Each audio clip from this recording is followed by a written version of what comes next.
ఎఫ్ఐఆర్కు ఎందుకంత ఆలస్యం?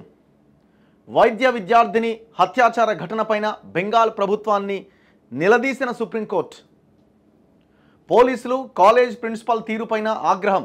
ఆసుపత్రుల్లో భద్రతా లోపాలపై తీవ్ర ఆందోళన వ్యక్తం చేసిన అత్యున్నత న్యాయస్థానం. పని ప్రదేశాల్లో వైద్యులు ఆరోగ్య సిబ్బందికి రక్షణపైన జాతీయ టాస్క్ ఫోర్స్ ఏర్పాటు. సభ్యుల్లో వైద్య ప్రముఖులు doctor D Nageshwar Reddy, AIIMS director Srinivas. So నిన్న సుప్రీంకోర్టులో కోల్కతా హత్యాచార ఘటనకు సంబంధించిన కేసు విషయంలో చాలా సుదీర్ఘమైన ఆర్గ్యుమెంట్స్ జరిగినాయి. సుప్రీంకోర్టు చాలా కీలకమైన వ్యాఖ్యలు చేయడంతో పాటు తీవ్రమైన ఆగ్రహం వ్యక్తం చేసింది పశ్చిమ బెంగాల్ గవర్నమెంట్ పైన.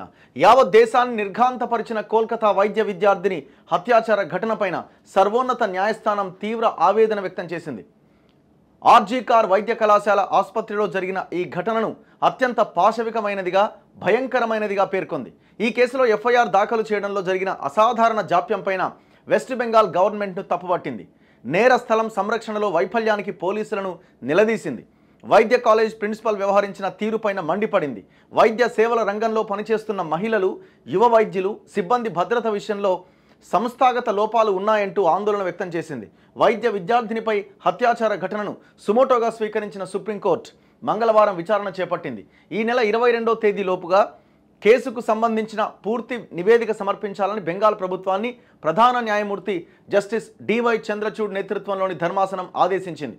ఆసుపత్రిపై అల్లరి మూకల దాడిని నివారించడంలో ప్రభుత్వ పోలీసుల వైఫల్యాన్ని ప్రశ్నించడంతో పాటు నిందితులపై ఏం చర్యలు తీసుకున్నారో నివేదించాలని చాలా స్పష్టంగా చెప్పింది. చాలా సీరియస్ కూడా అయింది కోర్టు.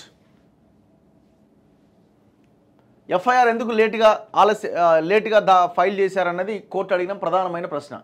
దానికి ఆన్సర్ లేదు వీళ్ళ దగ్గర. Justice JB Pardiwala, justice Manoj Mishra సభ్యులుగా ఉన్న ధర్మాసనం ఆదేశించింది.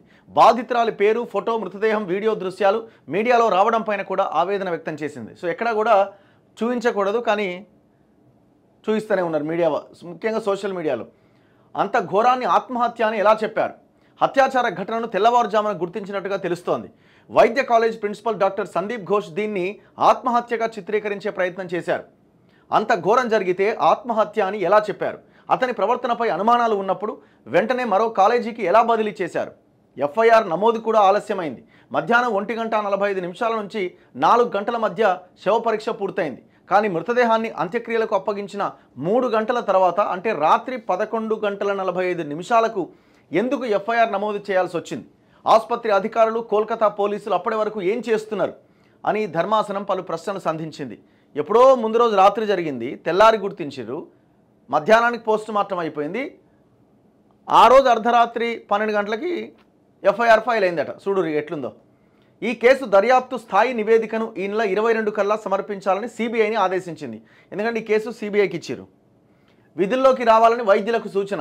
హత్యాచార ఘటనపై దేశవ్యాప్తంగా నిరసనకు దిగిన వైద్యులు తిరిగి విధుల్లోకి రావాలని సుప్రీంకోర్టు ధర్మాసనం కోరింది. కోల్కతాలోని ఆర్జీకార్ ఆసుపత్రి వద్ద సిఐఎస్ఎఫ్ బలగాలతో భద్రత కల్పించాలని ప్రభుత్వాన్ని ఆదేశించింది. హత్యాచార ఘటన నిరసిస్తూ శాంతియుతంగా ఆందోళనకు దిగిన వారి పట్ల బెంగాల్ ప్రభుత్వం వ్యవహరించిన తీరును కూడా ధర్మాసనం తప్పుపట్టింది. తదుపరి విచారణ 22వ తేదీకి వాయిదా వేసింది. సో దీనికి టాస్క్ ఫోర్స్ ఏర్పాటు చేస్తే ఆ టాస్క్ ఫోర్స్లో 2 తెలుగు డాక్టర్లే ఉన్నారు.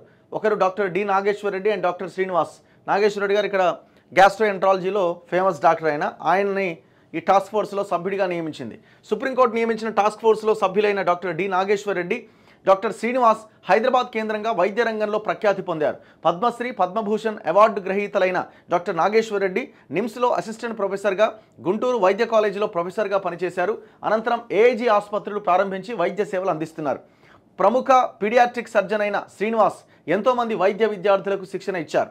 హైదరాబాద్ ఈఎస్ఐ కాలేజ్కి తొలి డీన్గా సేవలు అందించారు. 2022 సెప్టెంబర్ నుంచి ఢిల్లీ ఎయిమ్స్ డైరెక్టర్గా కొనసాగుతున్నారు. సో వీళ్ళిద్దరిని నియమించడం జరిగింది. అండ్ కొన్ని ఆదేశాలు కూడా కోర్టు ఇచ్చింది. 22వ తేదీకి ఆ నివేదికను సమర్పించాలి అని సుప్రీంకోర్టు ఆ లోకల్ గవర్నమెంట్, బెంగాల్ గవర్నమెంట్ని ఆదేశించింది.